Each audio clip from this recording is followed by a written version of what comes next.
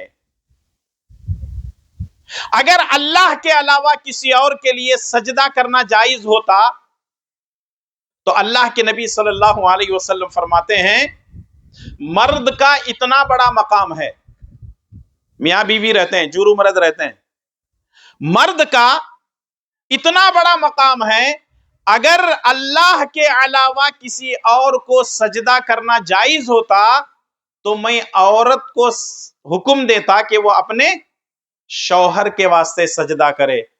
چونکہ اللہ کے علاوہ کسی اور کو سجدہ کرنا جائز نہیں ہے، اس واسطے نبی صلی اللہ علیہ وسلم عورت کو یہ حکم نہیں دیے کہ شوہر کے سامنے سجدہ کرے.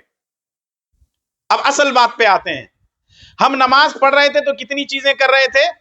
3 چیزیں. دوبارہ بولو. نمبر 1 کھڑے ہونا، نمبر 2 رکوع کرنا، نمبر 3 سجدہ کرنا.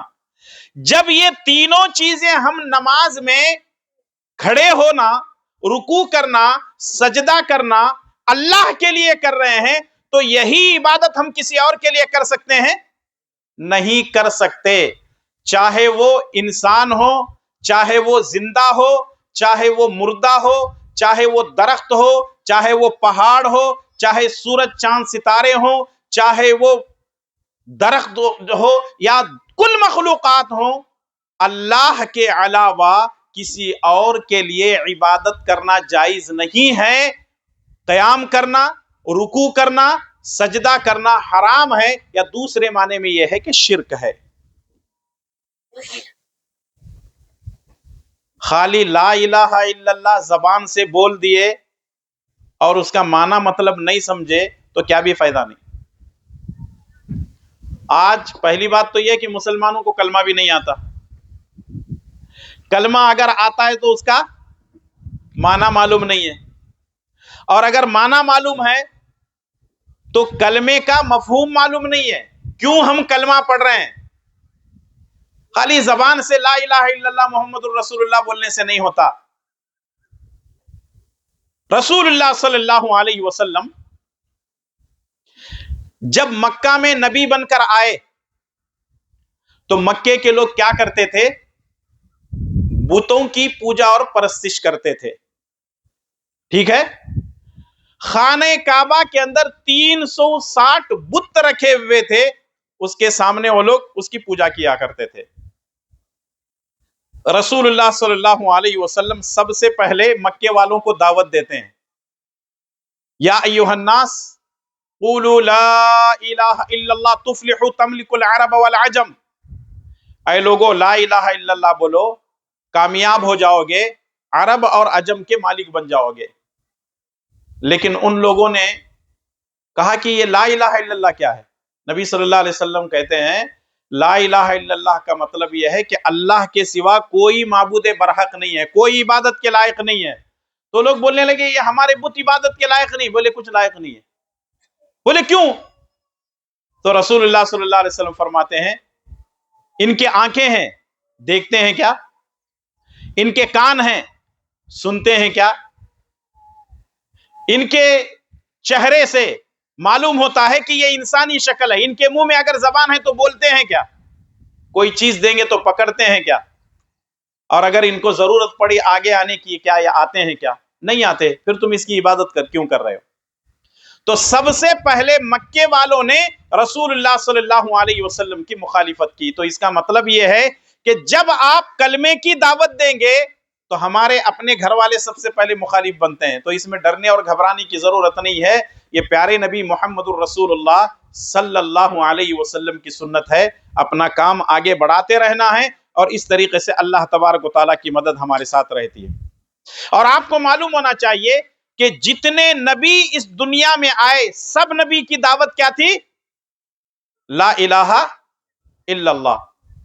موسیٰ رسول اللہ، لا الہ الا اللہ ابراہیم رسول اللہ، لا الہ الا اللہ اسماعیل رسول اللہ، لا الہ الا اللہ عیسیٰ رسول اللہ، لا الہ الا اللہ محمد رسول اللہ۔ اس کا مطلب یہ ہے کہ کلمہ پہلے ایک تھا، رسالت بعد میں تھی، تو سب سے پہلے کلمے کو سمجھنا ہے۔ اسی لیے قرآن کریم کے اندر اللہ تبارک و تعالیٰ فرماتا ہے وَمَا أَرْسَلْنَا مِن قَبْلِكَ مِن رَّسُولٍ إِلَّا نُوحِي إِلَيْهِ لَا إِلَٰهَ إِلَّا أَنَا فَاعْبُدُونِ۔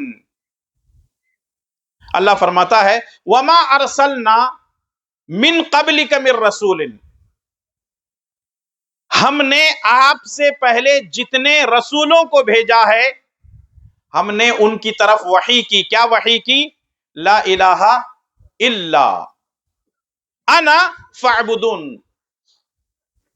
کوئی عبادت کے لائق نہیں مگر میں تمہارا رب ہوں، میری عبادت کرو۔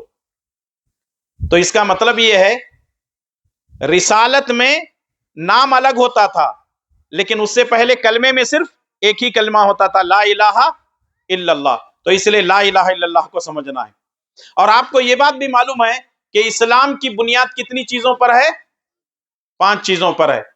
فنڈامنٹلز آف اسلام، اسلام کی بنیاد 5 چیزوں پر ہے۔ پہلی چیز ہے توحید، دوسری چیز نماز، تیسری چیز روزہ، چوتھی چیز زکوٰۃ، پانچویں چیز حج۔ یہ اسلام کی بنیادی چیزیں ہیں۔ یعنی ایک آدمی اگر اسلام میں داخل ہوتا ہے تو یہ 5 فرض کو ماننا ضروری ہے۔ یہ بنیادی چیزیں ہیں۔ میں دوبارہ پیش کر دیتا ہوں۔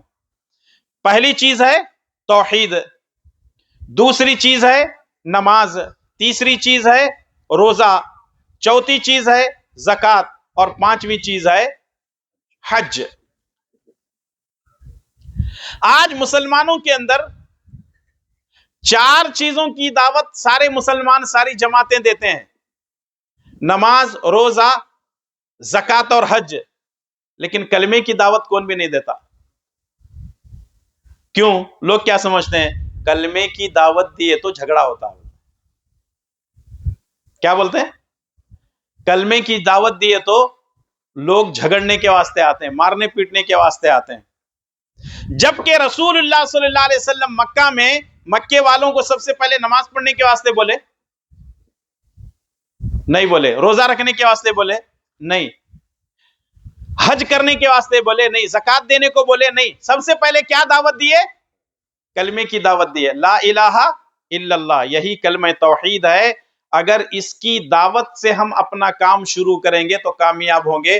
اگر ہماری دعوت میں توحید کی دعوت نہیں ہے تو ہم اپنے دعوتی کام میں فیل ہیں. بات سمجھ میں آ رہی ہے؟ لیکن لوگ چھیڑتے ہیں، تم لوگ ہاتھ کہاں باندھ رہے ہیں، رفع الیدین کر رہے ہیں، آمین زور سے بول رہے ہیں. یہ مسئلے نہیں ہیں. ہمارا مسئلہ سب سے پہلے کیا ہے؟ کلمے کا ہے. کلمہ اگر مضبوط ہے تو سب مضبوط ہے، کلمہ ہی مضبوط نہیں ہے تو سب بیکار ہے. صحیح بخاری کے ایک حدیث میں آپ کی خدمت میں پیش کر دیتا ہوں. ابو ہریرہ رضی اللہ تعالیٰ عنہ فرماتے ہیں، جاء اعرابیا الى النبی صلی اللہ علیہ وسلم فقال دلنی علی عمل اذا عملته دخلت الجنہ. ایک گاؤں والا، ایک کھیڑے والا نبی صلی اللہ علیہ وسلم کے پاس آیا. ویسے لوگوں کو اردو میں بولتے ہیں بدو، عربی میں بھی بدو بولتے ہیں، اردو میں بھی بدو استعمال ہوتا ہے. ہمارے یہاں کیا بولتے ہیں؟ کھیڑے والا رہنے بولتے ہیں، گاؤں کھیڑے والا. ٹھیک ہے. تو ایک گاؤں والا آیا نبی صلی اللہ علیہ وسلم کے پاس، آ کر کے پوچھنے لگا، اے اللہ کے نبی صلی اللہ علیہ وسلم، مجھے ایسا کام بتاؤ میں کرنے کے بعد سیدھا جنت میں جانا. میں وہ کام کرنے کے بعد کہاں جانا؟ سیدھا جنت میں. آپ لوگ جنت میں جانا چاہتے ہیں؟ کہاں جانا چاہتے ہیں؟ جی، جہنم میں کوئی جانا پسند نہیں کرتا. جنت میں نعمتیں، جہنم میں کیا ہے؟ عذاب ہے، انگار ہے، آگ ہے. اللہ تعالی ہم سب کی حفاظت فرمائے. اللہ تعالی ہم تمام کو جنتیوں جیسے اعمال کرنے کی توفیق نصیب فرمائے. آمین. تو آدمی آ کر کے پوچھنے لگا، ایسا کام بتاؤ میں کرنا اور سیدھے جنت میں جانا. تو آپ بھی یہ کام کریں گے جو نبی صلی اللہ علیہ وسلم اس کو جواب دیے؟ کریں گے انشاءاللہ؟ انشاءاللہ تعالی. نبی صلی اللہ علیہ وسلم زیادہ کام نہیں بولتے. کتنے کام بولتے ہیں؟ 4 کام بولتے ہیں. وہ 4 کام کیا ہیں؟ نبی صلی اللہ علیہ وسلم فرماتے ہیں، تعبد اللہ لا تشرک بہ شیئا. پہلا کام، اگر جنت میں جانا چاہتا ہے تو پہلا کام کیا کرنا ہے تجھے؟ تعبد اللہ ولا تشرک بہ شیئا. اللہ کی ایسی عبادت کر کہ اللہ کی ذات میں شرک مت کر. یعنی نبی صلی اللہ علیہ وسلم اس کو دعوت دے رہے ہیں کہ اللہ کی عبادت کر. کس کی عبادت کر؟ اللہ کی عبادت کر. ولا تشرک بہ شیئا، رتی برابر بھی اللہ کی ذات میں شرک مت کر. اب ہم لوگ عبادت کے معاملے میں نماز کے بارے میں ابھی 3 چیزیں سیکھے تھے. یہاں وہ سمجھنے میں آسانی ہوگی. پہلی چیز کھڑے ہونا، دوسری چیز رکوع کرنا، تیسری چیز سجدہ کرنا. یہ عبادت ہے نا. اب رسول اللہ صلی اللہ علیہ وسلم فرماتے ہیں نماز اور اس کے علاوہ جتنی چیزیں ہیں، جیسے نماز اللہ کے لیے پڑھتے ہیں، قربانی اللہ کے لیے دیتے ہیں، سجدہ اللہ کے لیے کرتے ہیں، توکل اللہ پر کرتے ہیں، تمام نذر و نیاز اللہ کے لیے کرتے ہیں. یہ صرف اللہ کے لیے کرنا، اللہ کے علاوہ کسی اور کے لیے کرتے ہیں تو وہ شرک ہو جائے گا. کیوں؟ وجہ کیا ہے؟ جو کام ہم اللہ کے لیے کر رہے ہیں وہ کام کسی بندے کے لیے، کسی مخلوق کے لیے نہیں کر سکتے. مثال کے طور پر رسول اللہ صلی اللہ علیہ وسلم ایک دعا کیے تھے.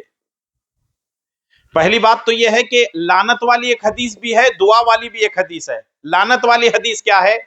رسول اللہ صلی اللہ علیہ وسلم فرماتے ہیں لعن اللہ الیہود والنصارى اتخذوا قبور انبیائہم مساجد. حدیث کو پورے غور سے سنیں، اس میں بہت اچھی لاجک ہے سمجھنے کے لیے. لعن اللہ الیہود والنصارى، لعنت ہو یہودیوں پر، لعنت ہو نصرانیوں پر. نصرانی بولتے ہیں کرسچنوں پر. لعنت ہو یہودیوں پر، لعنت ہو نصرانیوں پر. کیوں؟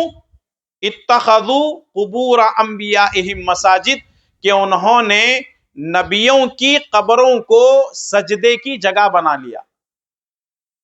لعنت کا مطلب کیا ہے؟ اللہ کی رحمت سے دور. اور یہ بہت بری بد دعا ہے، یہ سمجھو. لعنت کسی کے اوپر بھیجنا نہیں چاہیے. لیکن نبی صلی اللہ علیہ وسلم لعنت کیوں بھیج رہے ہیں؟ کہ انہوں نے نبیوں کی قبروں کو کیا بنا لیا تھا؟ سجدہ کرنے کی جگہ بنا لیا تھا. اب ذرا سوچو، یہود و نصارہ پر اللہ کی لعنت ہے کیونکہ انہوں نے نبیوں کی قبروں کو سجدے کی جگہ بنا لیا تھا. اگر کوئی مسلمان کسی ولی کی قبر کو سجدے کی جگہ بنا لیتا ہے تو کیا اس کے اوپر اللہ کی رحمت ہوگی یا اللہ کی لعنت ہوگی؟ اللہ کی لعنت ہوگی. جو سجدہ اللہ کے لیے کیا جا رہا ہے وہ کسی نبی کے لیے نہیں کر سکتے. جو سجدہ اللہ کے لیے کر رہے ہیں وہ نبی کے لیے بھی نہیں کر سکتے. جب نبی کے لیے نہیں کر سکتے وہ سجدہ، تو ولی کے لیے سجدہ کر سکتے ہیں. کسی جھاڑ کے سامنے، نیم کے جھاڑ کے سامنے، وہ پیپل کے جھاڑ کے سامنے سجدہ کر سکتے ہیں؟ جھنڈے کٹے کے سامنے سجدہ کر سکتے ہیں؟ نہیں کر سکتے، کیونکہ وہ اللہ کی مخلوق ہے. جب زندے کے لیے، مردے کے لیے سجدہ نہیں کر سکتے تو جھاڑ کے سامنے، ہم درخت کے سامنے کیسے سجدہ کر سکتے ہیں؟ تو یہاں رسول اللہ صلی اللہ علیہ وسلم نے وہ گاؤں والے سے کیا بولا؟ پہلی چیز اللہ کی عبادت کر، اللہ کی ذات میں کسی کو شریک مت کر. اب دوسری چیز، وَتُقِيمُ الصَّلَاةَ الْمَكْتُوبَةَ، فرض نمازوں کی پابندی کر. کس کی پابندی کر؟ فرض نمازیں. فرض نمازیں کتنے ہیں؟ 18 20 ہیں. کتنے ہیں؟ تمہارے یہاں بھی 5 ہے؟ نہیں، ہمارے یہاں 5 ہے. یہاں بھی 5 ہے نا؟ الحمدللہ، اچھی بات ہے. دنیا کے کون سے بھی کونے میں گئے تو فرض نماز کتنی ہے؟ فرض نماز کتنی ہے؟ 5 ہے. آپ لوگ 5 وقت کی نماز میں کتنے وقت کی نماز پڑھتے ہیں؟ فرض نماز 5 ہے نا؟ آپ لوگ کتنی مرتبہ پڑھتے ہیں؟ 2 پڑھ کو 3 چھوڑ دیے تو فائدہ نہیں. 3 پڑھ کو 2 چھوڑ دیے تو فائدہ نہیں. کتنے پڑھنا؟ 5 کے 5 پورے پڑھنا. 5 وقت کی نماز پڑھنا ہے اور ساتھ میں سنت بھی پڑھنا ہے. سنت کتنی رکعت ہے؟ سنت کتنی رکعت ہے؟ 12 رکعت ہے. فرض کتنی رکعت ہے؟ 17 رکعت ہے. 5 وقت کی فرض نمازوں میں 17 رکعت ہے اور سنت 12 رکعت ہے. اور اگر 12 رکعت سنت پڑھتے ہیں کتنی بڑی فضیلت ہے معلوم ہے؟ رسول اللہ صلی اللہ علیہ وسلم نے فرمایا اگر کوئی آدمی 12 رکعت سنت کی پابندی کرتا ہے تو اللہ تبارک و تعالیٰ اس کے بدلے میں جنت میں ایک محل تعمیر کرتا ہے. اللہ اکبر، کتنی بڑی فضیلت ہے. دیکھو یہاں چھوٹا گھر بھی مشکل سے، بڑی مشکل سے ملتا ہے. اللہ ہمارے واسطے 12 رکعت پڑھیں گے تو کیا بنا رہا؟ جنت میں محل بنا رہا. گھر نہیں، محل بنا رہا ہے ہمارے واسطے. اگر روزانہ ہم لوگ 12 رکعت پڑھ رہے ہیں تو مرتے دم تک کتنے محل ہو گئے جی؟ کئی ہزار محلوں کے ہم لوگ مالک ہو گئے. تو 5 وقت کی نماز پڑھنا ہے. ہمارے یہاں پڑھنے والے 4 نمازیں پڑھ لیتے ہیں. سب سے مشکل نماز کون سی ہے بولو؟ ہاں، یہاں کو اٹکتے ہیں ہم لوگ. کیوں بولے تو اے سی لگے رہتی، فین چلتے رہتا، اذان ہونے کے وقت میں چادر اوڑھ کر کے سو جاتے ہیں ہم لوگ. نمازوں کی پابندی کرنا، سب سے پہلی چیز اللہ کی عبادت کرنا، اس کی ذات میں شریک نہیں ٹھہرانا. اور دوسری چیز نمازوں کی پابندی کرنا. اور نمازیں کتنے ہیں؟ 5 نمازیں ہیں. دن اور رات میں 5 وقتہ نمازوں کی پابندی کرنا. اور تیسری چیز ہے وَتُؤَدِّ الزَّكَاةَ الْمَفْرُوضَةَ، اپنے مال کی زکات دینا. اگر اللہ تبارک و تعالیٰ آپ کو مال دیا ہے، کاروبار کر رہے ہیں، آپ تجارت وغیرہ کر رہے ہیں، کچھ بھی آپ اپنے انداز سے جو ہے روزی کما رہے ہیں، اگر آپ کے پاس 52.5 تولے چاندی کے برابر پیسہ ہے اور اس پر 1 سال گزرتا ہے تو اس میں سے کیا نکالیں گے؟ زکات نکالیں گے. وہ ایک نصاب ہے، اس کا ایک الگ جو ہے کیلکولیشن ہے. اللہ نے توفیق دی تو پھر آپ کو بتائیں گے.